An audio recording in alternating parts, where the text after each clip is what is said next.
All right, well, welcome back, everybody, to another episode of the Buried Bible Podcast. I am the layman, one of the co-hosts, Keegan Walls. Through the screen, we got my best friend, Dr. Scholar Mark Chavalas. Mark, where are you today? We are in Orlando visiting a family, and we're having a great time. It's a little warmer here. Yes, it's like negative 20 here, so I just think it's funny. We've done Genesis. You were, I think, out in California the first time. We were together the second time, gone again. Yep. So we'll see if we keep bouncing around. Maybe next time I can go somewhere warm and you can stay behind. That sounds better to me. Yeah, I bet it does. Well, awesome. Yeah. So we're continuing on through Genesis. We left off. We did basically the 6 days, 5-ish days of creation. Left off on Genesis 1, verse 26. And so, yeah, I'll just kind of turn it over to you. We'll be talking about God making mankind in us's image. And so, yeah, I think it'll be a fascinating conversation today, and we will see how far we get, and then we'll just roll everything back into the next episode. But yeah, excited that we can do another episode and that I can learn again from you. So I turn it over to you. Okay. Well, nice to be here. Nice to be anywhere. But of course, it's nice to be in a place where the temperature is about a difference of about 70 degrees between us and you. And I'm sorry for that. Well, not too much. But anyway, I wanted to look at big picture for just a second or two about Genesis. Genesis in many respects is probably a preface to something really big, and the centerpiece is probably the giving of the law in Exodus, and that's a treaty between God and his people through Moses. And it's actually much like ancient Near Eastern treaties, which would have a historical prologue and then a record of the treaty itself, and then blessings and curses. And then later on, maybe a generation, they would have a new ratification of the treaty. And I think that's actually what's happening in the book of Deuteronomy. And so if you look at Genesis trying to explain everything, it really isn't. I think it's preparatory for something else. It doesn't mean that there isn't truth in Genesis. It just means that the primary purpose is not to describe in detail the history of the people of God. On the other hand, like I said, it still has lots of interesting material in it. And furthermore, I think from Genesis all the way through to Kings, which I look upon probably as a unified manuscript, it's a theological reflection upon all of these things. And so for example, in Exodus, it's not the actual treaty. It's a record of the treaty that had already been ratified, long before. And so, same thing about the origin stories. This is a theological reflection on something that maybe other revelations or other manuscripts that we don't have. This is the record that God decided that he wanted us to have. So now to get back to Genesis 1:26, I know we were talking a little about the whole possibility of the Trinity in Christian, later Christian thinking. And as a Christian, of course, I would want to take that seriously. On the other hand, since my goal is to try to understand the Bible in its ancient Near Eastern context, I suppose it's me looking for a Mesopotamian under every biblical rock. And it's not, and by the way, I'm not doing that to assume that everything has an immediate and one-to-one parallel. What I'm doing is to try to just understand it better. So when I look at Genesis 1:26, and let me just get back to it for myself, when God's saying, let us make, in the context of the ancient Near East, if you look at other mythological texts from Ugarit, which was a Canaanite city on the coast, well, close to Canaanite-ish, and then you look at Mesopotamian records, not either heavenly courts or earthly courts, there's lots of beings and peoples milling about. And so the monarch or the god would always speak in this type of manner with this plurality. Um, of course, in this particular case, we're convinced that God himself is singular. When I say singular, he does not operate with a group. He doesn't create with the group, but the group is now there and he's speaking with them. At least this is my thought. I don't think it necessarily contradicts what could be something in the future. It might anticipate it, but I would think that anybody who's a Hebrew living, let's say in the Mosaic period or late Bronze Age, trying to understand this, they never would have come up with that idea. It never would have occurred to them. They certainly understand that God could take on human corporal form. In fact, that's that anthropomorphism. Let me start over again. That anthropomorphism is all over the Old Testament. But of course, no Jew would have ever thought that God would take on that form permanently. And of course, that's a New Testament concept because it was a mystery, the whole idea, and that's what was so difficult about it. Anyway, so God is speaking to his court, and by the way, I think it's even hinted at in chapter 2, verse 1. By the way, I don't think it's a great place to divide the text, but nobody asked me, and it's not divinely inspired anyway, but it's convenient, like I've said before. But in chapter 2, verse 1, it says, "Thus the heavens and the earth," which is just a way of saying everything, "were completed." That's a funny word. That word to complete is either to complete or to annihilate. I'm going to guess it means to complete here. Kalum. Same thing in Babylonian. And then it says all their hosts. If you grew up in a traditional church like I did, you remember some of the songs that had the phrase Jehovah Sabaoth, the Lord of hosts. And this is the word for host here. It usually in a mundane setting, it's talking about army gangs, just the gangs that are around military leaders and other things, but it could be used for any group of people. Here it's probably a group of beings. Maybe it's the heavenly hosts, although it's probably everything else. Just the hosts in heaven, the hosts on earth. What are the hosts on earth? All the things, all the animate beings that God makes. And so it's pretty generic. So back to 26. And by the way, I want you to chip in and at any point with your arguments that I can break down. No, I'm teasing. Yeah, we'll do I'll a whole try. debate. Anyway, We'll do a whole debate session on at some point. But yeah, it might take hours. I don't know. So in 26, let us make man in our image, according to our likeness.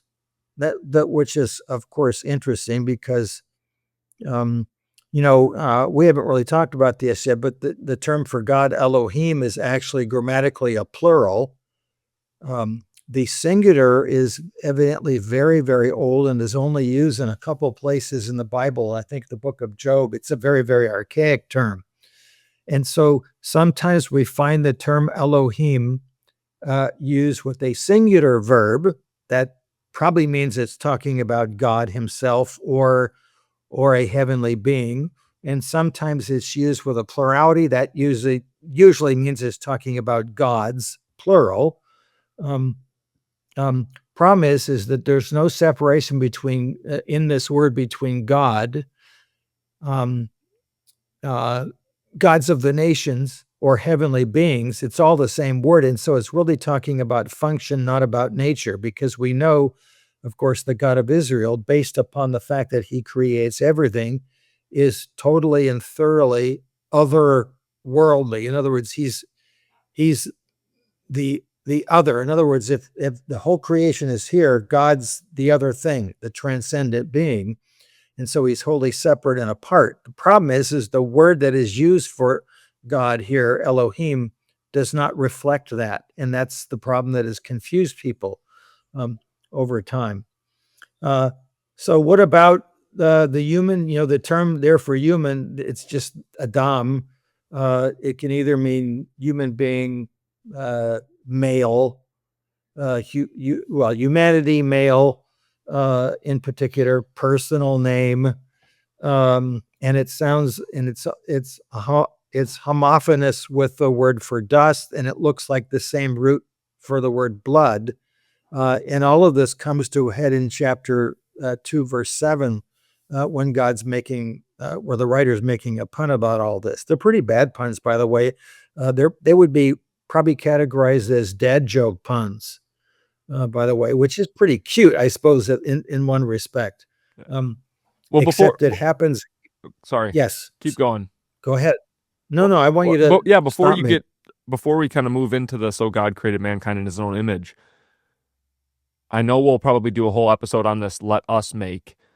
So one thing that I would ask to the side being, okay, so they're not thinking Trinitarian doctrine here, but then Right. would the argument that some people say is, well, here it looks like he's quoting God, and God said, "Let us make mankind in our own image." So could it be the case that he is talking Trinitarian language? He's using Trinitarian language here because he's quoting God, even though the person writing it and the writer is assuming has something else in his own mind, but then that would kind of give like leeway and leverage to the fact that it's divinely inspired. He thinks one thing in his mind, but because he's quoting God, even though he's kind of wrong in his mind, thinking like, okay, divine counsel, it's a quote, so God could actually be talking about like himself. Let us, Father, Son, Holy Spirit.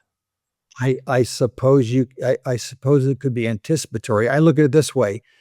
This verse does not negate the idea of the Trinity.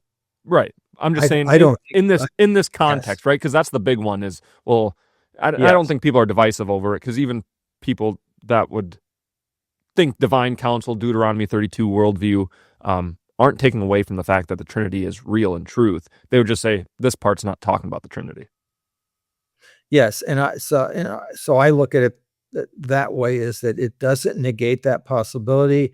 I just and like I said, since I'm trying to look at this through my Mesopotamian eyes, which I suppose can be a little narrowly focused once in a while, but I think it's a tool that I'm using. I would look at it and I would never think that, and no Jew would think that, and I really think it's something that is revealed as truth in the New Testament. And of course, it means that you can now go back and start looking at things and say, aha, like the angel of God is clearly a manifestation of he's a divine being. When I say divine being there, I mean heavenly being. Sometimes this heavenly being speaks as if he's God himself. Sometimes he speaks in subordination to God, that in the book of Zechariah and other places. And so what do you pick up on that? Well, of course, New Testament scholars have argued, this is pre-incarnate Christ. My answer theologically is, sure, why not? But since I'm trying to look at the Old Testament from the standpoint, through the eyes of the ancient writer, or the ancient thinker, I should say, the ancient viewer, they never would have guessed that.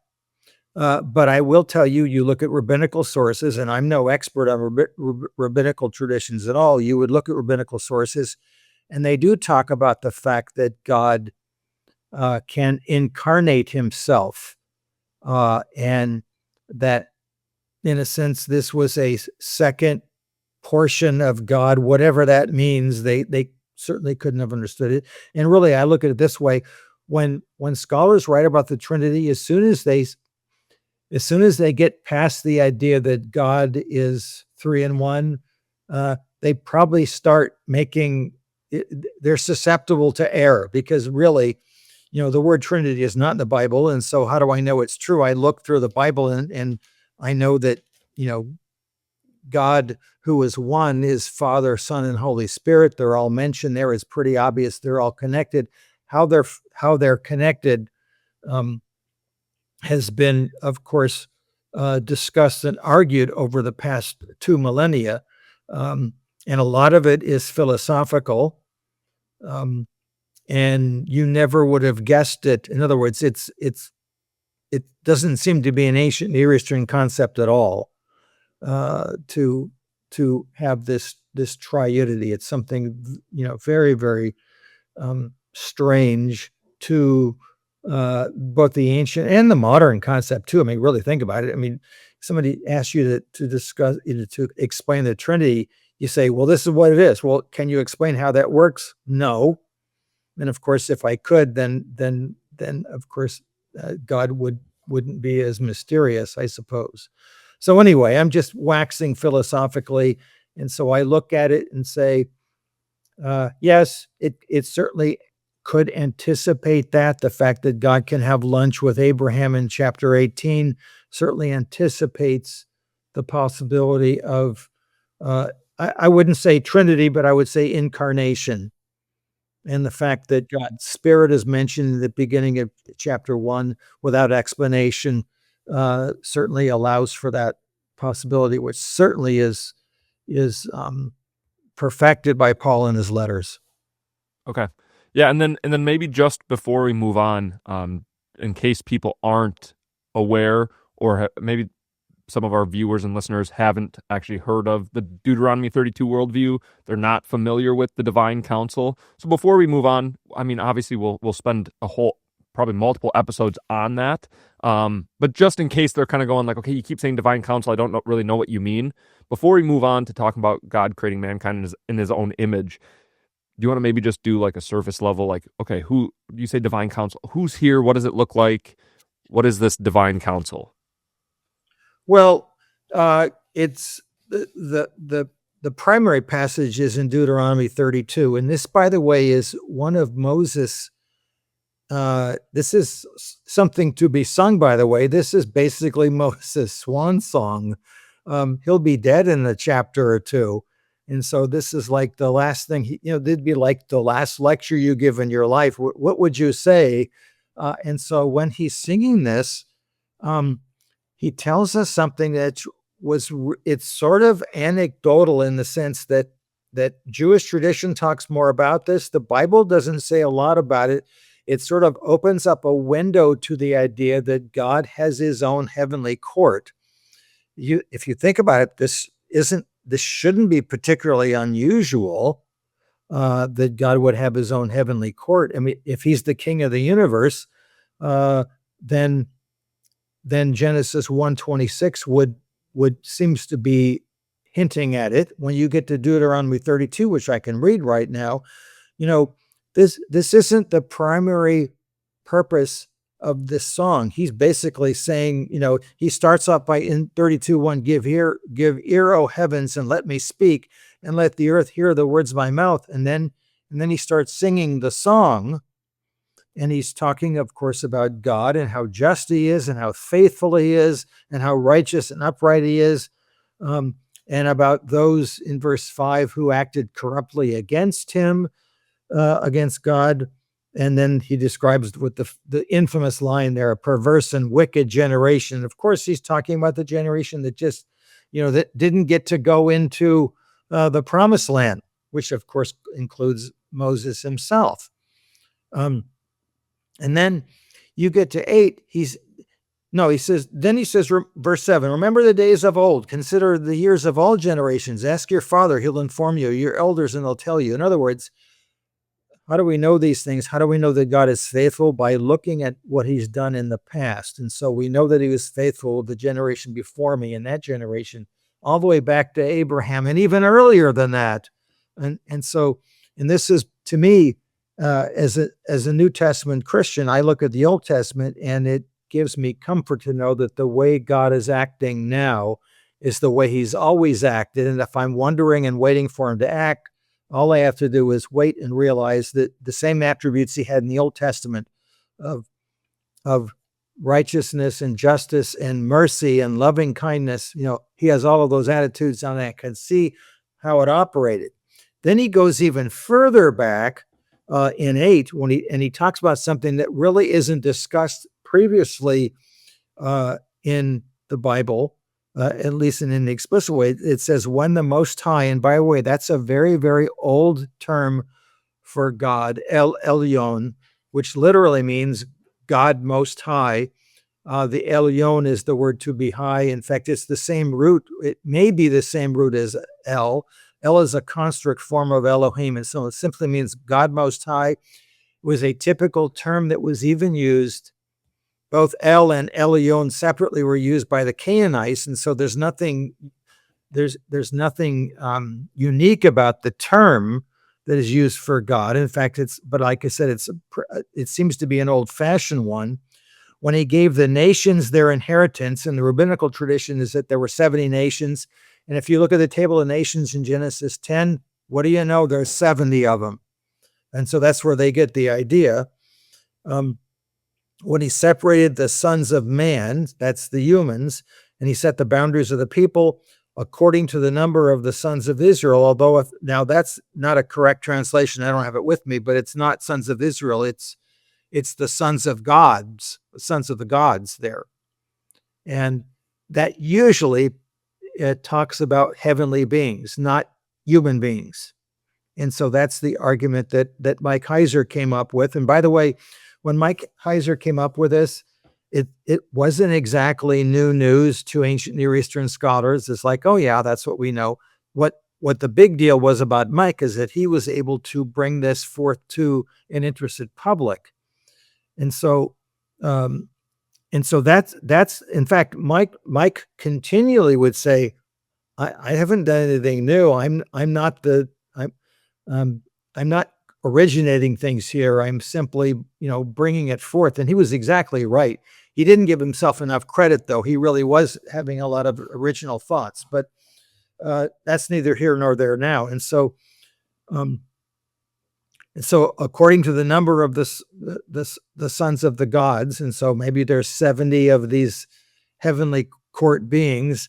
And then it says and then in verse 9, and then God's name is now his personal name, Yahweh, and it's usually put in later with the word Adonai, Lord. For the Lord's portion is his people. Jacob is the allotment of his inheritance.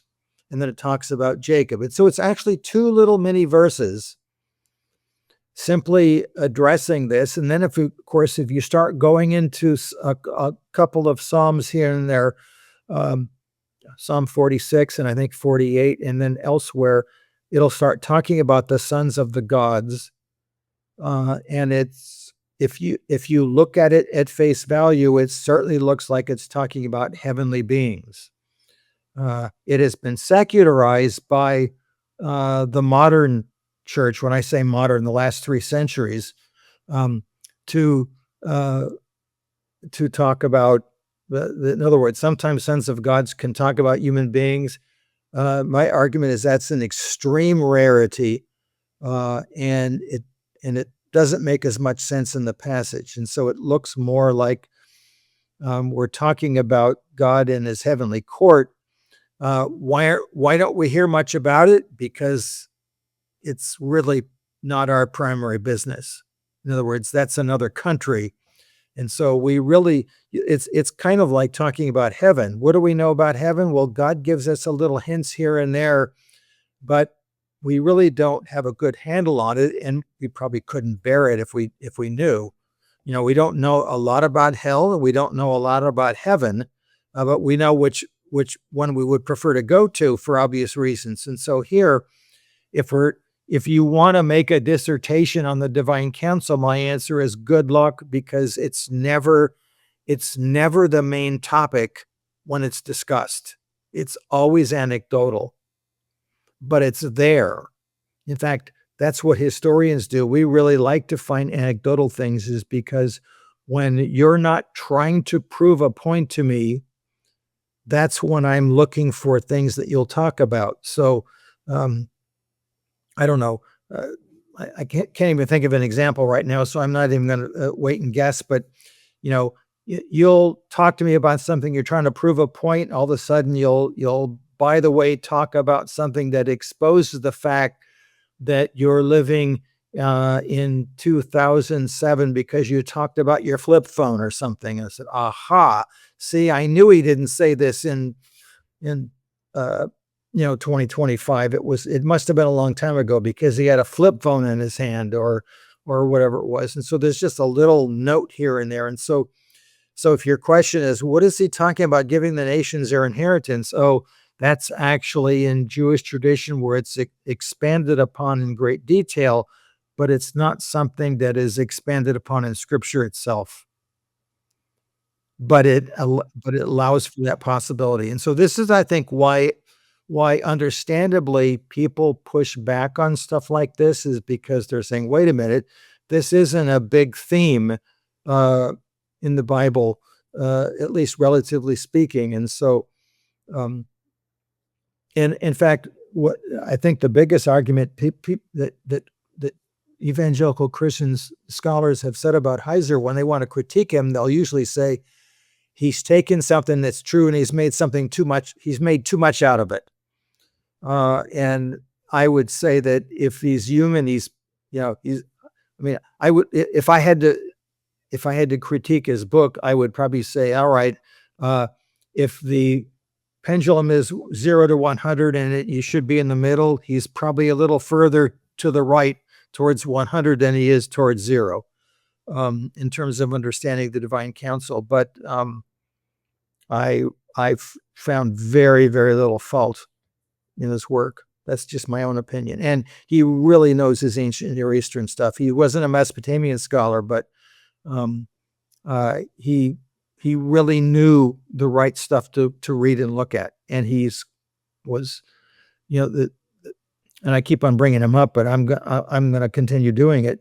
The beauty about Mike was that he was trained as a theologian, but then went into ancient Near Eastern history. And so he's got the best of both worlds and puts them together in ways that I didn't. I had no training in theology. And so it's my personal view based upon my years of study, but not academic training. And Mike had both of them. I don't know how he could do all that, but that's another story.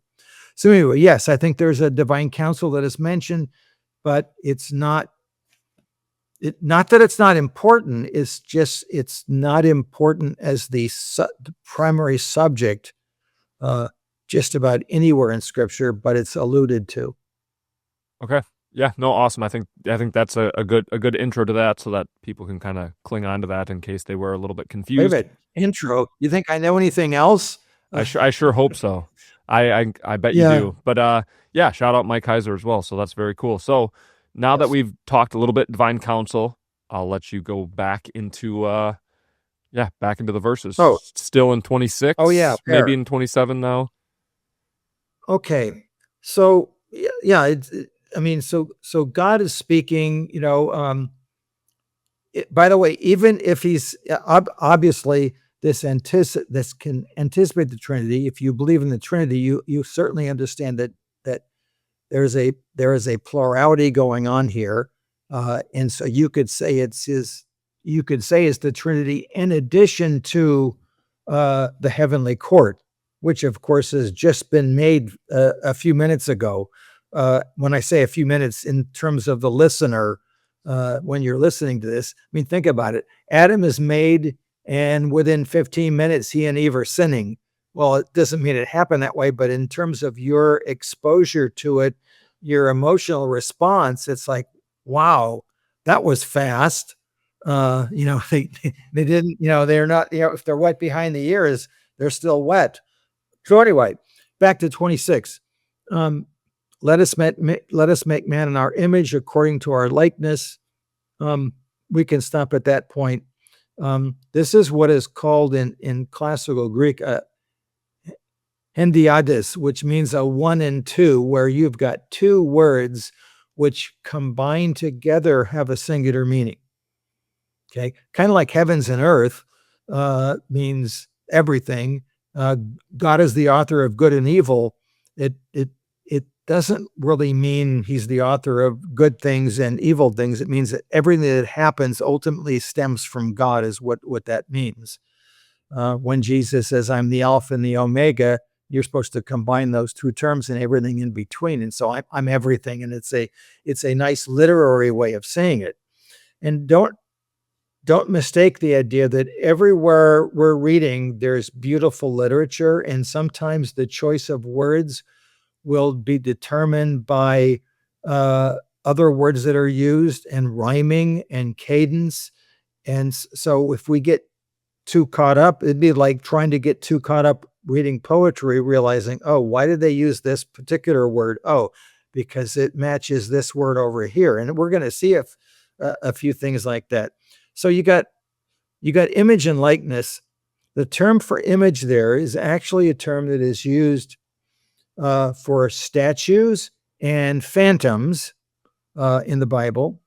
And in the ancient Near East, for example, in Mesopotamia, the term Salmat is, or Tselem is also the word for statue. And so it's a cognate word. And so it would have been, so the writer here is using a term that would have been well understood by his readers, that this is a term for a statue-like image. And so what is a statue? So let's say I'm King Sargon and I'm coming to attack your land, and I've just basically throttled you and you're all now submissive to me, and I'm thinking, I got to go and throttle other lands, but I don't want them to rebel. So what I'm going to do, I'm going to make an image of myself. I'm going to stick it right on the causeway. So whenever you guys think about, and I'm going to look pretty stern here, and whenever you guys think about rebelling against me, you're going to see my image, my representation, and you're going to say, no, we're going to think better of it. And so so what does that image do? It represents the king.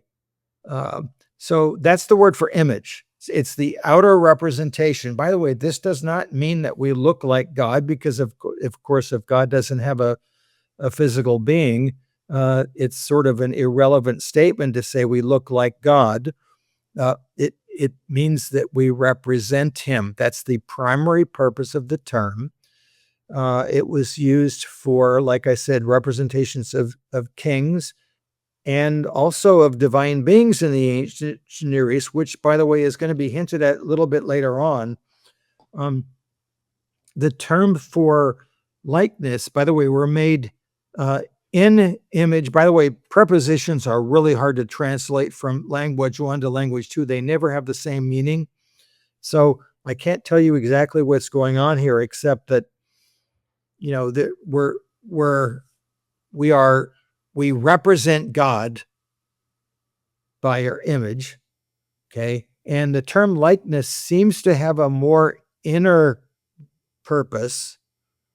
And so the guess is, according to, the rabbis, is that it was probably talking more about inner qualities. It doesn't say which ones they are.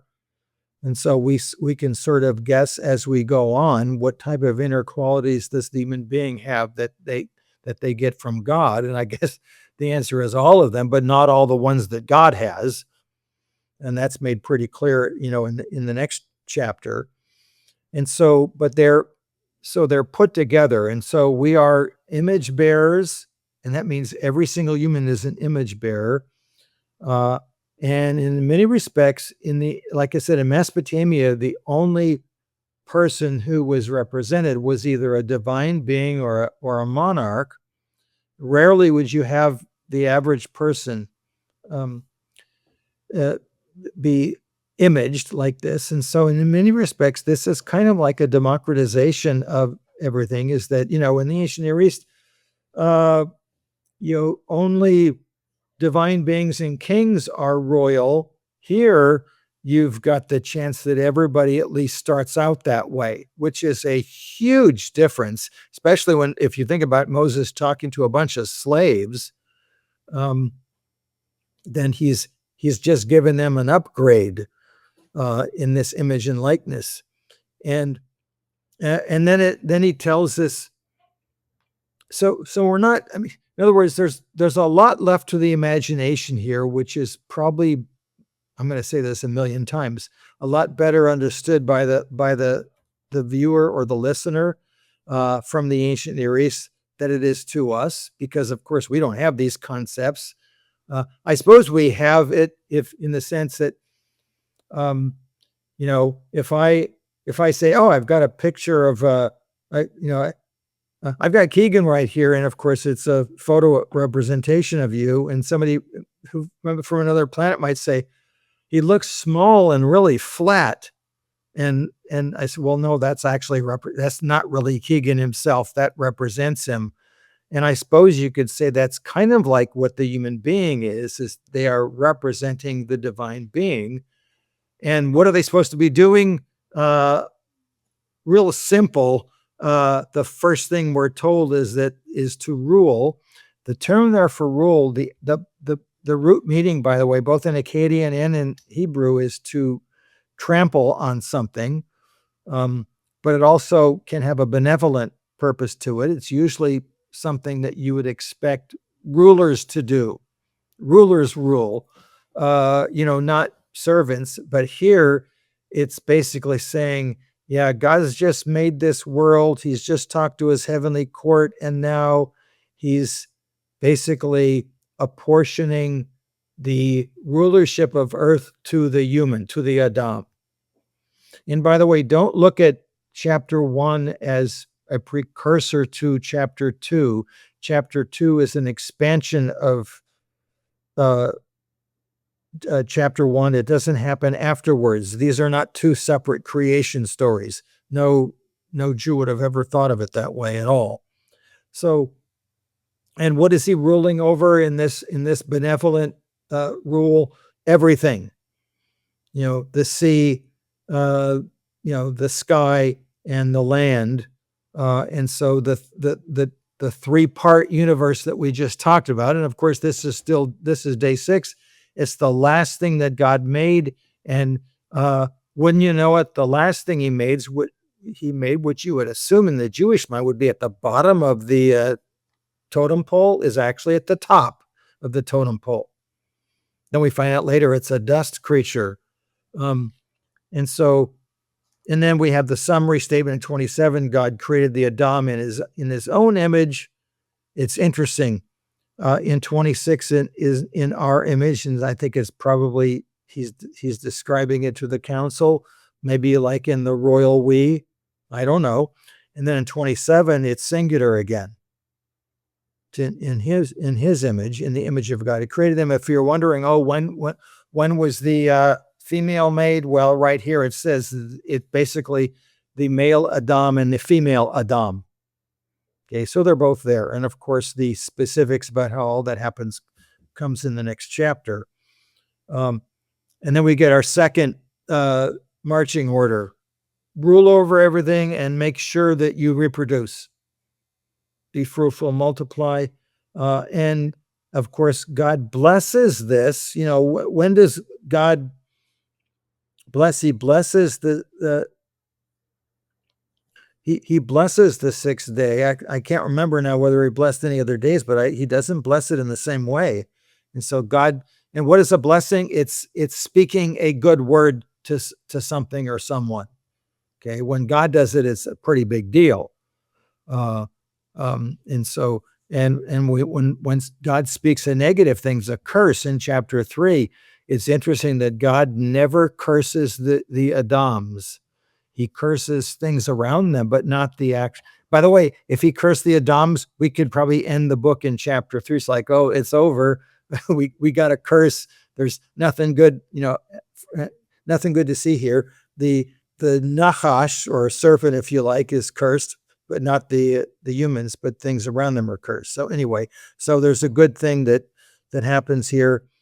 And then God's even more specific about that. And then you get to 31. And by the way, if you want me to elaborate on any passage, we can certainly do that. But in 31, God sees that it was good.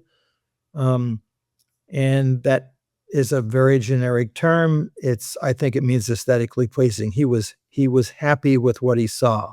Animate objects, inanimate objects, the whole thing was to his liking. And of course, we have the divine being is described with heightened emotional awareness throughout the Bible, heightened, for sadness, anger, happiness, love, all of those things are accentuated. I suppose if you have a divine being that's infinite, you would expect that, we got all of our characteristics from him uh, times infinity. Um, and then the same phrase is ended, and there was evening and there was morning the sixth day. Um, and of course, this cadence is good for the listener who is, oh, okay, good. This day is over. What's next? What's coming up next? In this case. Now, the early scholars divided, the verse divisions are probably about 3rd or 4th century AD, and they're pretty much the same for both Jews and Christians. Occasionally, there's a difference in the Psalms where one group would take the superscription in the Psalm and say it was verse 1.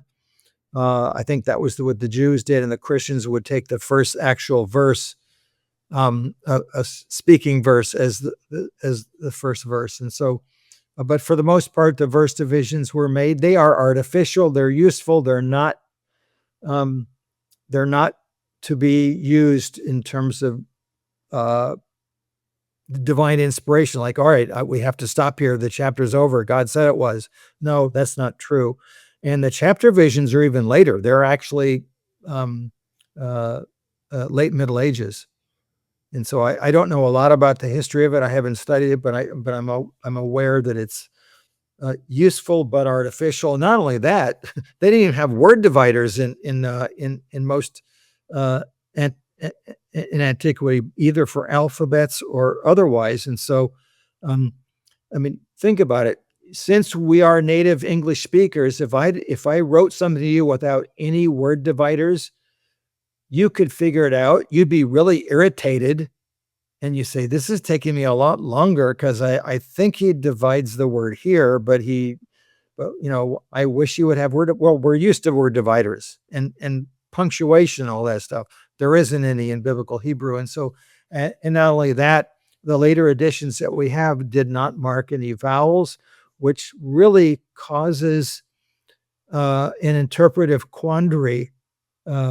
It leaves open the possibility of multiple interpretations for grammatical interpretations for things. This is often overlooked. So anyway, seventh day, God completes his work. And by the way, the seventh day, there is the Shappatum in Akkadian, they did have a seventh day, what we might consider a Sabbath. The writer avoids that term here. You just use the term seventh day, and the term for completed and the term for seventh day they look alike. They're not exactly homonyms, but it's almost like a literary pun that they're using the same type of word that sounds alike. And it says that God rests. By the way, the term isn't resting, it's ceasing. He stopped doing. And in the ancient Near East, when kings stop what they're doing, then they go and they all do the same thing when they stop with. In other words, if I've got a big building project, in fact, in the year dates of kings, they only have 2 things they talk about: building lots of stuff or destroying the enemy. Okay. And when they're done with either of those things, they go and they sit on their throne and they start ruling. In other words, they sit on and enjoy. And you think about it, God's the ruler of all his creation. Human beings then are described as viceroys. In other words, we're the governors on the earth, and we're doing it as God's representative. Okay, representatives in the ancient Near East are usually inanimate statues until the statues become animate. By the way, and we'll get that in a few moments as we go on. So you would probably want to stop the chapter and verse divisions right around 3 or 4. Verse 4, does it go with what just happened, or does it go with the new? This is the account of the heavens and the earth when they were created in the day that the Lord God made earth and heaven, which is sort of interesting. I would think it probably goes with the previous only because it's sort of capping things. Heavens and earth, earth and heaven. So you're now finished and you're taking the same unity, but you're reversing the polarity. Of course, that is often done in Hebrew poetry where they'll start off with A, they'll go to B, then they'll go to C, then they'll go to C, then they'll go to B, then they'll go to A. They'll finish off with the same topic they started with. And so maybe it's supposed to be done here.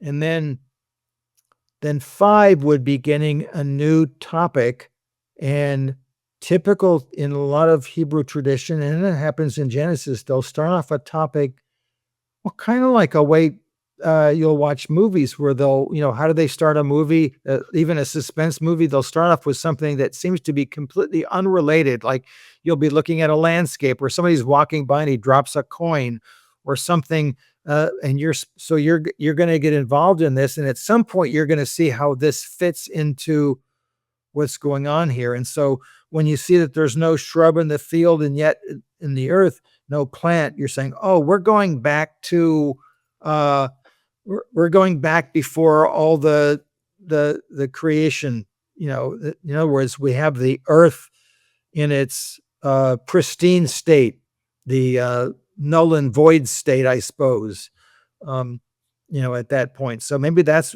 so I think the same thing happens, for example, in Genesis 38. In Genesis 37, you have this beginning of the Joseph story. He's already been thrown into a pit, and then he's heading on to Egypt, and all of a sudden, Genesis 38 has an interlude when it's talking about a Judah story, and it's kind of like, meanwhile, back at the ranch. In other words, I'm transitioning back over here for a little bit, and then we'll go back to the other story. And of course, movies do that all the time now. We weren't used to it when I was a kid, and we were sort of alarmed by it when they would sort of go back and forth between topics. But now now we have to be used to it. So let me interject if I can. Yes. Yeah. So my question would be so going back to the seventh day, because then we talk about like Sabbath. Can you maybe talk a bit more about that in this context, what that means? And then the difference a little bit of like when you're placing emphasis on God ceases and God stops, well, you compare that to these other creation accounts and it appears to be very different. Well, I think like I said, God as a monarch is ceasing, and so he is now sitting on a throne. And by the way, if you think about it, the Sabbath, of course, that is anticipated here. Anybody reading it, they're already practicing their tradition, or at least understand it. What do you do when the king sits on his throne? You bow to him. In other words, you're giving him his worship. And so in this point, this particular day is the day that you now stop, like God, you're ceasing from your activities to worship him. Doesn't mean you don't worship him on other days. It means that this is a very particular thing. And so it's, of course, so this anticipates that. There's nothing, when they first began looking at Mesopotamian texts, they found all sorts of biblical rocks under every Mesopotamian text. And so they said, oh, we found the Sabbaths. And so so the Sabbath isn't even, original to the Hebrews. And that was alarming. Well, they found a concept of a seventh day, but it's not exposed like this at all. It doesn't have the same concept. When Marduk, the god of Babylon in the Enuma Elish creates things, he does stop and sit on this throne. And the number for him, by the way, that's usual is 7 times 7 plus 1, 50. And so they have 50 attributes of Marduk, and he ceases, and then he's, and by the way, the divine council in the Enuma Elish story has to be completely inebriated before they offer kingship to Marduk.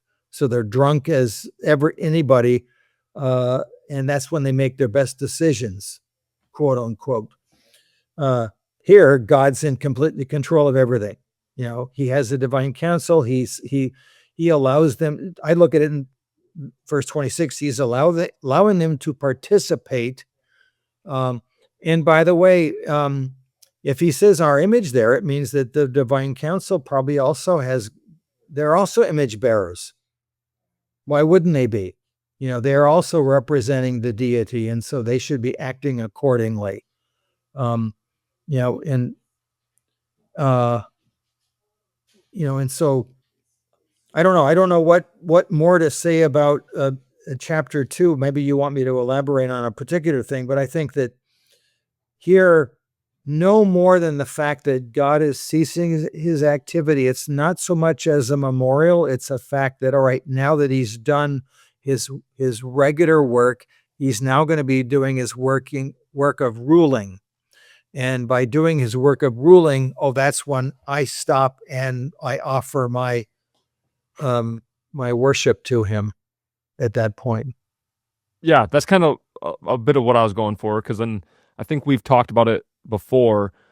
Some of these other deities either like being like tired or they had to stop for a reason. But here, yes. Yahweh is stopping or ceasing, not because he's tired or has to, but because he's actually completed the work that he's doing. So he takes off, like I think you said that, he takes off his creator hat to put on his king hat to now rule and reign over his entire creation. Yes, and maybe the term rest is an unfortunate translation for a word to cease. If you think of somebody ceasing, then it doesn't tell you whether they're ceasing because they're tired or just because they decided to cease or because they're doing something else now. Though it's not explicit, I think it's pretty obvious that he's ceasing. So he is now doing what you just said. He's now doing a different function. He stopped the creation activities, and so now he's doing his king activities. Not that they're obviously not mutually exclusive either. It doesn't mean that he just do more creating, and it doesn't mean he wasn't ruling before. It just means that he's emphasizing something over the other, and that's when we can now take advantage of that while he's ceasing to observe his rule and to honor it. Yeah. Do you see anything beyond that in terms of there's some ancient scholars who read into this or see a major emphasis on temple imagery here? From your study, do you see that as well or no? I would say that I will give that a little bit of credence from the standpoint is that if you look at God as a builder, and if you look at God, that wherever God is, it's sacred space. And so first of all, the concept of temple is really a very wide-ranging topic. If you think about it, it's the term itself simply means the house of God. Okay, so God's dwelling, and so it'd be like using the term for home. If I use the term home rather than house, it just means wherever I'm stationed. It could be a tent. It could be a palatial building, etc. And so, but it's wherever I'm stationed. This is my what is home? It's my space. It's not your space. It's my space. And vice versa. And so what's God's temple? It is his sacred space. It's his home, whatever that means. And you think about it, when we go into chapter 2, it talks more about that space, Eden, which, by the way, is probably just the Semitic word for delight, and it's probably Aramaic, and so it's probably a newer word used maybe by the editors of the book because it's not ancient. We used to think it might be Sumerian, but I don't think it is at all. But so wherever God is his sacred space.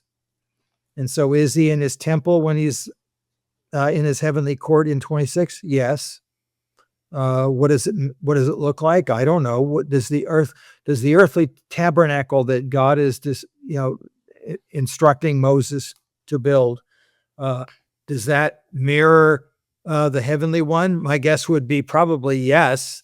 That would be the assumption. And so, and I know John Walton, my colleague, has spent a big deal about looking at this from temple imagery. Uh, I would say that the principle is correct. I'm not always so hot on all the details in that. And it's not so much that I disagree with every detail, is that I haven't taken the time to really look at it in great detail yet to see whether what the concerns I have. But I think that if you read Genesis 1 in the context of the ancient Near East, it opens up those vistas of this being the imagery of temple, but temple simply meaning divine abode. Uh, Yeah, because I think you their know, argument would then be if two being the continuation of it, now all of a sudden God has completed his abode, his creation. And I think like John Walton and their argument is, and maybe you can speak to the word rest, is that all these other people are building these idols or temples to these fake deities. Why? Because then they want to pray and they want this idol to become animate, or they want their deity to come rest in the temple, and that's why they're praying and doing all this stuff and the sacrifices. And so then their argument here would be the imagery is that God creates in the 6 days. On the seventh day, he actually comes and rests in on his creation. Like, this is his temple now. This is his home, his abode, his creation, and he's going to come and dwell amongst his people, which is then what we would see in 2, right? God walking through the garden in the breeze in the day with Adam and Eve. That he created his temple. He rests in his temple, which is his own creation. And so they're saying, oh, alarms are going off, temple imagery. But I think an argument to that would be that term rest, right? Because then if we're going to read it as English, I can make the case like, okay, God's going to come, like, not rest, like I'm going to sit on my throne and rest, but I'm going to come like actually like rest upon, dwell, like in my temple. And I don't know, I don't know I the don't original think language, so that would be a question to you. I would say that certainly allows for that possibility, but I think the word really means to cease rather than rest or even dwell. And so the idea that God is dwelling here, I think, is sort of assumed when you start reading 2, and he's wandering, he's walking around. So I guess he's dwelling there. Who knew? And so, but I don't think that the verb to rest there is get it. I you can't extract the word to dwell in there. But like I said, the the whole paragraph will give you that indication. It's just not as explicit as that.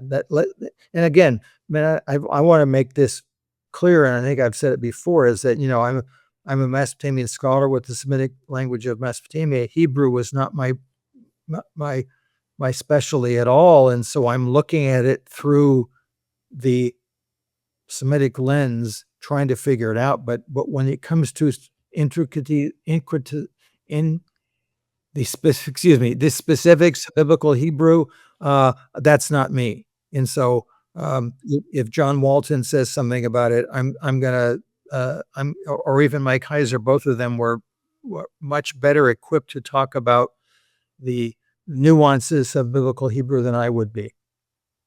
Yeah, and I'm not saying I'm probably compiling and sorting between different people, but Right. then I mean, regardless of the term rest, I think you could the alarm bells or the awareness of temple imagery, what you're going to see later in 2, that case can still be made. So I don't think it's necessarily dependent on that. So that was more of like a sidebar for me, whether or not that word could mean that. But I think either way, I think there's at least a little, from my vantage point and opinion, like I can at least see where they're coming from on that temple imagery stuff.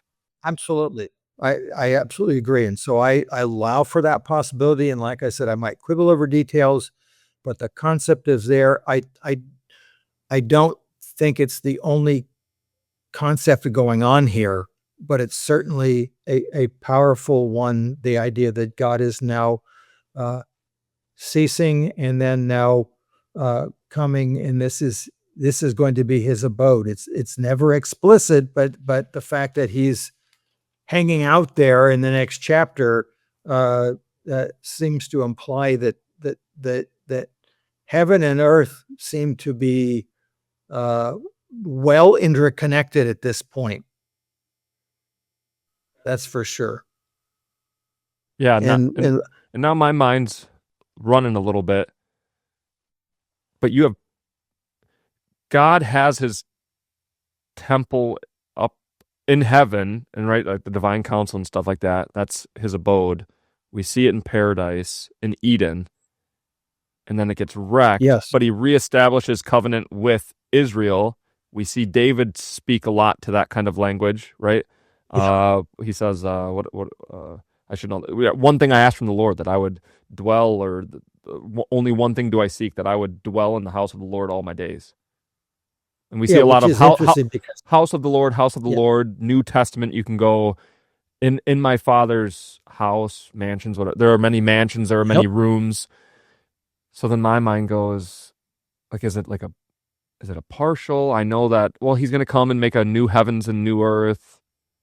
Like, is it just here? Is it both? And I don't even know if I'm making sense to you right now, but that's what's going off in my head. You know what I mean? Because it's not like, oh, he shuts the door to heaven, then comes and dwells. We wreck everything. He only has one.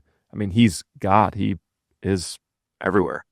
Well, you know something, the reason that you're quote unquote not making sense is because it really isn't any more explicit than that. And so that's why we've always had this conundrum. Okay, what happens when we die? We go to heaven, but there's a new heavens and a new earth, and God's dwelling place seems to mingle the two together. That's all true, but it's not explicitly clear because it's never the primary topic, I think, until the very end of Revelation, and even then, it seems to be difficult to fully understand. You know, in Greek, the word that is used for temple simply means holy place, and in Hebrew, their term. In fact, you know, when Jeremiah is quoting the people saying, "Oh, you know, the temple would never be destroyed," the temple of the Lord, the temple of the Lord, they're actually using the word palace there. Interestingly enough. And so they're actually talking about the royal building itself rather than, the emphasizing it being the holy abode of God. So if we think of temple in every way, a physical building, but more than that, what's the difference between house and home? We think of a house as the actual building itself. A home is that, but more than that, it's my sacred space, the space that I go to, to rule, I suppose. And so, and what is a temple? It's all of those things. Yeah, and that For would the that would make sense in my mind then, because specifically the temple of God is going to be, well, wherever God is, right? You have the Holy of Holies. They have an actual physical building, but it's a temple because yeah, God is literally dwelling there and his presence is there. But then you see it in Exodus with Moses. Take off your shoes, for you're standing on holy ground. Why? Because you're in the presence of God. The Garden of yes, Eden, which I'm sure we'll get into talks. Was it a garden? Was it on a mountain?